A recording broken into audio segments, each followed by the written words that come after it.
کسی چیز کا ذمہ دار ٹھہرانے کی بجائے جو بندہ اس ظالم کے خلاف کھڑا ہو رہا ہے اسی کو کہہ رہا ہے کہ جناب یہی اسی کا مزاج یا اسی نے جو فضیلت کا اپنے اندر معیار رکھا تھا حضرت حسین نے، یہی ذمہ دار ہیں اپنے اس واقعے کے کربلا کے سامنے کے۔ تو اب آپ یہ خود سوچ لیجئے، پھر آگے چیک کر لیجئے، کہتے ہیں کہ ان کے اسی احساس فضیلت نے انہیں اختلاف کی راہ پر گامزن کر دیا اور انہی خطرات اور عواقب کا احساس نہ ہونے دیا۔ یعنی جنت کے نوجوانوں کا سردار ہے جس کو نبی علیہ السلام فرما کے گئے ہیں، اس کی یہ آپ اس کا مول ڈال رہے ہیں اس حوالے سے کہ وہ ان کو احساس فضیلت تھا، تو اس وجہ سے وہ جو ہے نا ان کو احساس ہی نہیں ہوا کہ وہ کس خطرے کی طرف جا رہے۔ تو بھائی خطرہ تیرے باپ نے وہاں پہ پیدا کیا تھا، تیرے باپ یزید نہیں پیدا کیا تھا نا خطرہ ان کے لیے بعد میں، ٹھیک ہے؟ یعنی آپ کچھ بھی کر سکتے تھے، حکومت یزید کے ہاتھ میں تھی، وہ قتل نہ کرواتا، ان کو قید کروا دیتا یا اس معاملے کو بیٹھ کے ٹیبل ٹاک کے ذریعے سے سالو کر لیتا، لیکن وہ فرعون تھا وقت کا، ٹھیک ہے؟ اس فرعون نے حضرت موسیٰ علیہ السلام نے جس طریقے سے فرعون کی حکومت کو ماننے سے انکار کیا تھا اور وہاں سے خروج نکل گئے تھے، اسی طریقے سے حضرت حسین جب نکلے تو پھر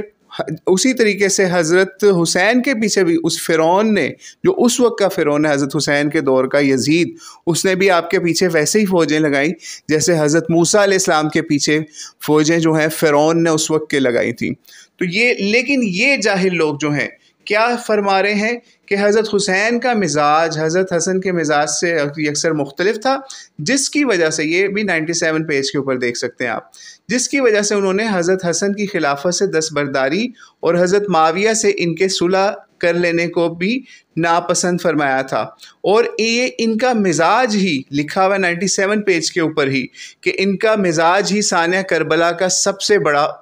سبب بنا۔ آگے لکھتے ہیں جی رضی اللہ عنہ، بڑی مہربانی جی آپ نے رضی اللہ عنہ لکھ دیا آگے۔ اس کی مرحلہ کی تفصیل آئندہ صفحات میں مختصر آئے گی یا پیش کی جاتی ہے، یہ 97 پیج کے اوپر لکھا ہوا ہے۔ تو اب آپ خود سوچ لیجئے کس لیول کا یہ یزیدی اہل حدیث ہے، اور اس جاہل شخص کے اوپر کوئی یزیدی اہل حدیث توہین صحابہ کا، توہین اہل بیت کا کوئی فتویٰ نہیں لگائے گا، حالانکہ یہ جاہل شخص باقاعدہ کہہ چکا ہے کہ حضرت حسین اپنے احساس فضیلت کی وجہ سے یہ سارا ہوا سانحہ، اور وہ فضیلت کے اندر مبتلا تھے اور وہ احساس فضیلت نے یہ سانحہ کروا دیا ان کا، ٹھیک ہے؟ یعنی اس سب میں یزید کا کوئی کردار نہیں ہے اس یزیدی اہل حدیث صلاح الدین یوسف کے اس موقف کی طرف سے۔ اور اب ہم آپ کے سامنے ایک اہل حدیث عالم دین جنہوں نے دفاع امام حسین کتاب لکھی، اور دراصل اسی کتاب سے اس چیز کا جواب ہم اب مزید دینے جا رہے ہیں کہ انہوں نے اس حوالے سے اس یزیدی اہل حدیث کو کیا جواب دیا۔ یہ صفحہ نمبر 250 ہے دفاع امام حسین کتاب کا۔ لکھتے ہیں، حامیان یزید جہاں سیدنا امام حسین کے موقف پر اعتراض کرتے رہتے ہیں، وہاں امام مظلوم کی شخصیت پر، کردار پر بھی اعتراض کرنے سے نہیں چوکتے۔ ان کی کوشش ہے کسی طرح عوام کے ذہنوں میں یہ بات بٹھا دی جائے کہ نعوذ باللہ اختلاف و انتشار کو یعنی حضرت حسین جو ہیں وہ پسند کرتے تھے، لہٰذا جو کچھ ہوا حضرت حسین کے مزاج و طبیعت کی وجہ سے ہوا، استغفر اللہ من ذالک۔ چنانچہ رسومات محرم اور سانحہ کربلا کے مصنف نے اپنی کتاب کے صفحہ 97 پر بغیر کسی جھجک کے برملا لکھا کہ ان کا مزاج ہی سانحہ کربلا کا سب سے بڑا سبب بنا۔ یہ وہی عبارتیں، اس کا خلاصہ انہوں نے ایک لائن میں کر دیا یہاں پہ، ٹھیک ہے، جو اسی یزیدی اہل حدیث صلاح الدین یوسف کی کتاب میں لکھا گیا۔ آگے فرماتے ہیں مصطفیٰ المصطفی صاحب، لہٰذا ہم پر فرض ہے کہ اصل حقیقت واضح کی جائے تاکہ سادہ لو عوام کے ایمان کا تحفظ ہو۔ ہمارا دعویٰ ہے کہ سیدنا امام حسین علیہ السلام کا مزاج خالق کائنات کی منشا و مرضی کے مطابق تھا۔ آپ کے مزاج میں، اخلاق و کردار میں ذرا بھی خرابی نہ تھی، جن کے بارے میں رب العالمین نے اعلان فرمایا لِيُذْهِبَ عَنْكُمُ الرِّجْسَ اہل البیت، ٹھیک ہے، وہ اس کی اخلاقی خامیوں کا شکار نہیں ہو سکتے، اور جن کے بارے میں مخبر صادق نے اپنی زبان نبوت سے خبر دی ہو، ٹھیک ہے، لَن يَتَفَرَّقَا حَتَّى يَرْضَىٰ عَلَى الْحَوْضِ، یعنی کہ یہ حوض کے اوپر جمع ہوں گے، اس ٹھیک ہے نبی علیہ السلام کے ساتھ، اور حسین اور قرآن ایک دوسرے سے ہرگز جدا نہ ہوں گے۔ یہ سب جانتے ہوئے سیدنا امام حسین کے مزاج و کردار پر اعتراض کرنا بے شرمی و ہٹ درمی کے سوا کچھ نہیں۔ قارئین کرام قرآن و حدیث کے اس واضح اور دو ٹوک فیصلے کے بعد ہمیں کسی تاریخی کتاب کے حوالے کی ضرورت نہ تھی۔ مبغضان حسین چونکہ تاریخ کا سہارا لے کر سیدنا امام حسین رضی اللہ عنہ کے اخلاق و کردار پر حملہ آور ہوتے ہیں، لہٰذا ان حامیان یزید کی افواہات و خرافات کی تردید کے لیے ایک نظر تاریخ کی طرف بھی جھانک لیتے ہیں۔ اگر آپ اختلاف اور انتشار ہی کی راہ اپنانے والے ہوتے تو اس وقت اعلان بغاوت کر دیتے جب سیدنا حسن نے امیر معاویہ کے ساتھ مصالحت کر لی تھی۔ سرکردہ افراد نے حضرت حسن سے بات کرنے کے بعد حضرت حسین سے کہا تھا، کیا کہا تھا؟ اس کے آگے یہ اخبار الطوال کا حوالہ دے رہے ہیں کہ اے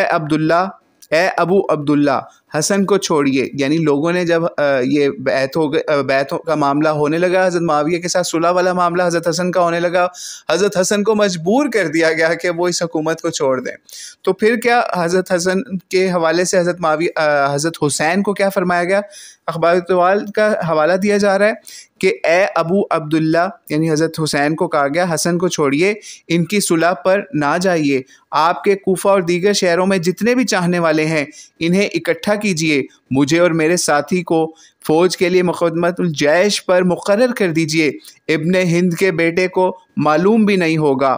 ہم تلواروں کے ساتھ اس کے سر پر پہنچ چکے ہوں گے۔ تو حضرت حسین نے جواباً فرمایا کہ ہم معاہدہ کر چکے ہیں، ہم اپنے معاہدے کو توڑ نہیں سکتے، اور پھر خط لکھا کہ میرے بھائی نے جو قدم اٹھایا ہے میں سمجھتا ہوں توفیق الہی سے اٹھایا ہے، آج میری وہ رائے نہیں جو تمہاری ہے، زمین کے ساتھ چپک جاؤں اور گھروں میں بیٹھ جاؤں جب تک معاویہ زندہ ہے، میری زندگی میں اگر کوئی نئی صورتحال بنی تو میں تمہاری طرف اپنی رائے لکھ کر بھیجوں گا۔ والسلام۔ اخبار الطوال صفحہ 396 کے اوپر یہ ریفرنس دیا جا رہا ہے۔ درجہ بالا عبارت حامیان یزید کی اس گھٹیا سوچ کی تردید کر رہی ہے کہ حضرت حسین صلح والے مزاج پسند نہیں تھے۔ تو یہ ایک شبہ تھا جو کہ یزیدی اہل حدیثوں کا ہے، جس کو ہم نے بھی دور کرنے کی کوشش کی، اور اس کے علاوہ ایک اہل حدیث عالم دین دفاع امام حسین کے مصنف مصطفیٰ المصطفی صاحب کی کتاب سے ہم نے حوالے کو پڑھا کہ انہوں نے کس طریقے سے اس معاملے کو ایکسپلین کیا، سمجھایا۔ اور آپ یہ سوچئے کہ اسی یزیدی اہل حدیث صلاح الدین یوسف کے خلاف کبھی کوئی فتویٰ نہیں آیا۔ اگر یہی بات آپ حضرت حسین کا نام چینج کر کے نا حضرت معاویہ کے حوالے سے کسی خطبے کے اندر بیان کر دیں، یعنی ہر چیز یہی رہے سیم، اور آپ حضرت حسین کے نام کی جگہ نا حضرت معاویہ کا نام لگا دیں کہ جناب ان کا مزاج ایسا تھا، ان کا مزاج، تو آپ یقین جانیے، میں آپ کو یہ چیز یقین سے کہتا ہوں کہ آپ کے خلاف توہین صحابہ کا مقدمہ درج ہو جائے گا۔ ٹھیک ہے، یہ اس لیول پہ یزیدی اہل حدیث گرے ہوئے ہیں کہ حضرت حسین کی آپ تنقید کر لو، ان کو جو ہے وہ برے مزاج والا کہہ لو، ان کو جو ہے وہ اس طرح غلط بنا کے پورٹریٹ کر دو، آپ کو کوئی کچھ نہیں پوچھے گا، لیکن حضرت معاویہ کے نام کے ساتھ یہ کام کرو تو آپ پھر دیکھنا آپ کا کیا حال کیا جاتا ہے۔ تو اللہ تعالیٰ ان جاہلوں کو، ان صحابہ اور اہل بیت کے حوالے سے ظالمانہ زبان رکھنے والوں کو ہدایت عطا فرمائے۔ واللہ اعلم بالصواب۔ السلام علیکم ورحمۃ اللہ وبرکاتہ۔